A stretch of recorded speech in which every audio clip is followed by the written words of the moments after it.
Mahamu.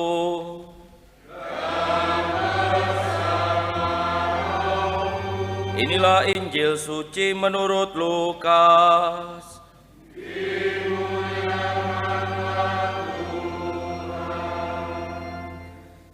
Sekali peristiwa ketika beberapa orang berbicara tentang bait Allah dan mengagumi bangunan yang dihiasi dengan batu yang indah-indah dan dengan berbagai barang persembahan, berkatalah Yesus, "Akan datang harinya segala yang kamu lihat di situ diruntuhkan, dan tidak akan ada satu batu pun dibiarkan terletak di atas batu yang lain." Lalu murid-murid Yesus bertanya kepada Yesus, "Guru, bila manakah itu akan terjadi? Dan apakah tandanya kalau itu akan terjadi?" Jawab Yesus, "Waspadalah, jangan sampai kamu disesatkan, sebab banyak orang akan datang dengan memakai namaku dan berkata, 'Akulah dia,' atau 'Saatnya sudah dekat.' Jangan kamu mengikuti mereka. Dan bila kamu mendengar tentang perang dan pemberontakan, janganlah kamu terkejut, sebab semuanya itu harus terjadi dahulu, tetapi itu tidak berarti kesudahannya akan datang segera." Kemudian Yesus berkata kepada mereka, "Bangsa akan bangkit melawan bangsa dan kerajaan melawan kerajaan. Akan terjadi gempa bumi yang dahsyat, dan di berbagai tempat akan ada penyakit sampar dan kelaparan. Dan akan terjadi juga hal-hal yang mengejutkan dan tanda-tanda yang dahsyat dari langit. Tetapi sebelum semuanya itu, kamu akan ditangkap dan dianiaya. Karena namaku, kamu akan diserahkan ke rumah-rumah ibadat, dimasukkan ke dalam penjara, dan dihadapkan kepada raja-raja dan para penguasa. Hal itu akan menjadi kesempatan bagimu untuk bersaksi. Sebab itu tetap teguhlah di dalam hatimu, jangan kamu memikirkan lebih dahulu pembelaanmu. Aku sendirilah yang akan memberi kamu kata-kata hikmat, sehingga kamu tidak dapat ditentang atau dibantai lawan-lawanmu. Kamu akan diserahkan juga oleh orang tuamu, saudara-saudaramu, kaum keluarga dan sahabat-sahabatmu, dan beberapa orang di antara kamu akan dibunuh. Karena namaku, kamu akan dibenci semua orang. Tetapi tidak sehelai pun dari rambut kepalamu akan hilang. Kalau kamu tetap bertahan, kamu akan memperoleh hidupmu." Demikianlah sabda Tuhan.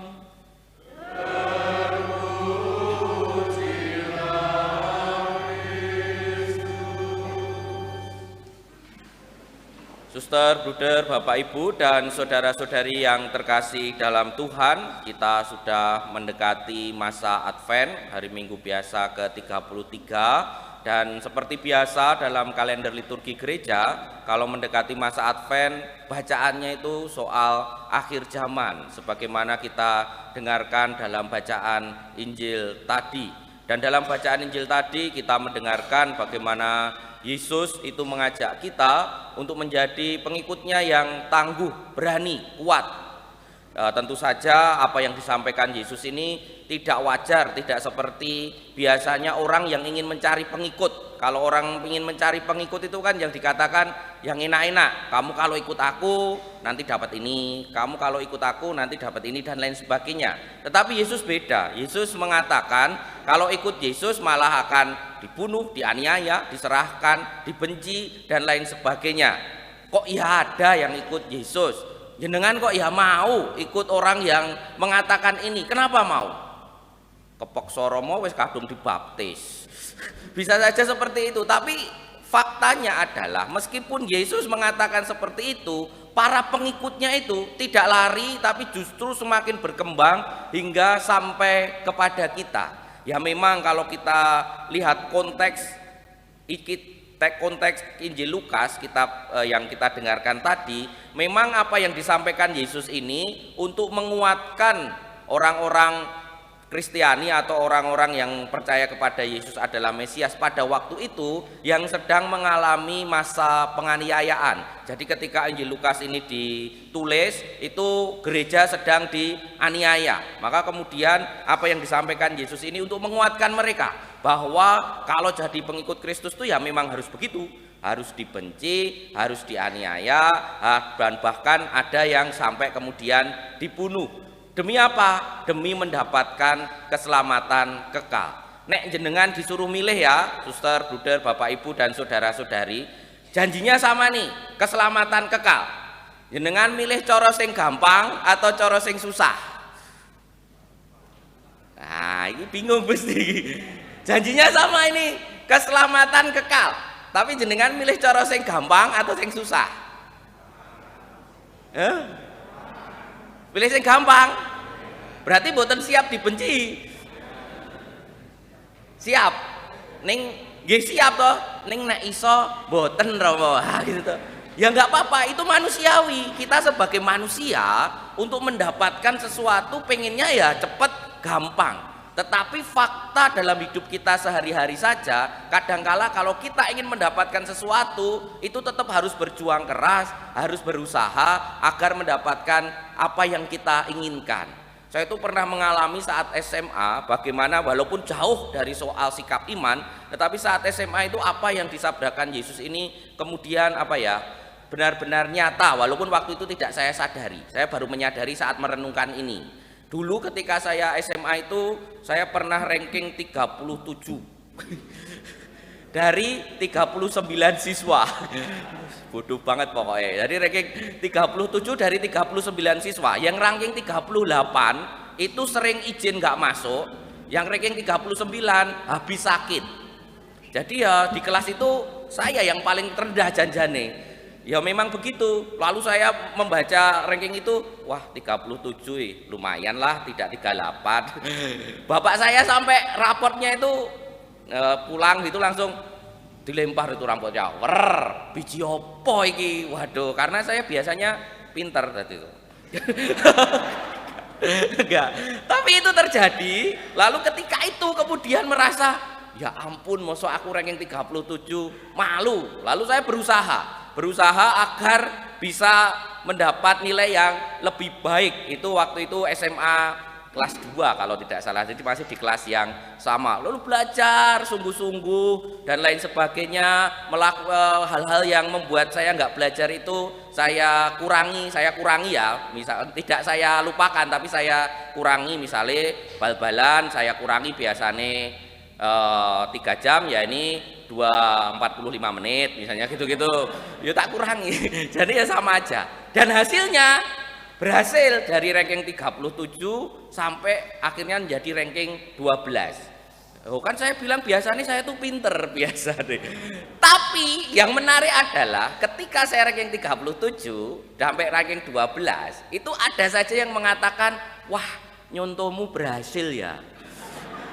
Ada itu, padahal saya itu sungguh-sungguh belajar, dan saya kan sudah cerita, saya itu tidak pernah nyontek kalau ujian. Kalau nggak bisa pasti berdoa, Bapa, Putra, dan Roh Kudus, amin. Salam Maria, penuh rahmat, Tuhan. Ngawur, dan ngawur itu lumayan, dari 20 soal bener 1.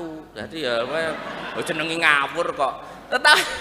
Tapi maksud saya, ketika ada perjuangan untuk mencapai, untuk kemudian berusaha dari ranking yang jelek lalu menjadi baik dan berhasil, dan berusaha keras sungguh-sungguh, kepuasannya itu luar biasa, kebahagiaannya itu luar biasa, dan perjuangan itu sungguh-sungguh dilakukan. Saya lakukan dengan sungguh-sungguh, walaupun sampainya 12, pengennya ya ranking 1, pengennya, tapi nggak mungkin. Teman-temanku pintere ra elok kanunya itu, mereka makan apa nggak tahu saya, tapi ya itu nggak mungkin sampai sudah ranking 12. Itu sudah, bagi saya sudah maksimal, dan kebahagiaannya luar biasa. Dengan usaha seperti itu pun masih saja ada yang nyinyir, dikira nyontoh lah, dikira ngene lah, dijauhi oleh teman-teman juga. Kowe biasanya dolan kok, iki kok ora dolan kok sinau, sok suci we. Kayak gitu, itu juga ada yang melakukan itu. Mengapa saya teringat itu? Ya seperti itulah yang bisa jadi dalam hidup kita sebagai pengikut Yesus. Bisa jadi kita ini dihadapkan pada jalan yang berat, berjuang sungguh untuk bertahan sebagai pengikut Kristus, untuk bisa mendapatkan keselamatan kekal. Tadi pertanyaan saya, pengen jalan yang mudah atau jalan yang susah? Setiap manusia pengennya ya mudah, tapi mendapat luar biasa. Tapi kalau kita dihadapkan pada situasi yang kita dituntut untuk menjaga iman kita dengan segenap tenaga, berjuang, kemudian sudah berbuat baik isih dipaido, baru berbuat belum baik mau jadi baik, kok yono wae sing ngelokke ya ngelokkan begitu ya. Misalnya ditumben-tumben ke, kowe kowe biasanya ra nang gereja kok tumben nang gereja, atau kowe biasanya ra mangkat pertemuan kok tumben, itu kan bisa saja terjadi. Maka para suster, bruder dan saudara-saudari yang terkasih dalam Tuhan, Yesus mengajak kita menjadi pengikutnya yang tangguh. Tidak mudah kemudian kalah ketika dianiaya, dibenci, dan atau bahkan dibunuh. Tentu menjadi pengikut Kristus sekarang, menjadi martir itu tidak harus mati. Tetapi ketika jenengan dibenci karena kebaikan, kemudian dijauhi karena melakukan hal yang benar, dan kemudian akhirnya dibunuh karakternya dengan gosip-gosip yang tidak benar, saat itulah tantangan iman kita sungguh-sungguh nyata dalam hidup kita sehari-hari. Menjadi martir bukan berarti harus mati. Kalau jenengan pengen mati ya bisa saja sih, yo gampang jane, gampang, tapi yo nggak usah dalam arti tertentu. Tetapi kita bertahan dalam iman kita meski dianiaya, dibenci, dan akhirnya dibunuh dalam tanda kutip, kita tetap bertahan sebagai pengikut Kristus yang tangguh. Pertanyaannya, mau atau tidak? Atau kita ini ketika mendapat tantangan sedikit saja sudah mulai, aduh gimana ya, kok berat, dan lain sebagainya. Maka mari kita hening sejenak, bertanya kepada diri kita masing-masing, sungguhkah aku ini pengikut Kristus yang tangguh, dan apakah aku mengusahakannya? Kita hening sejenak.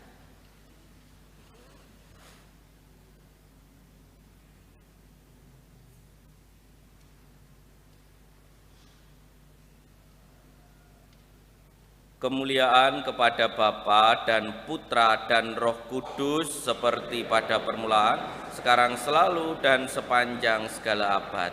Amin.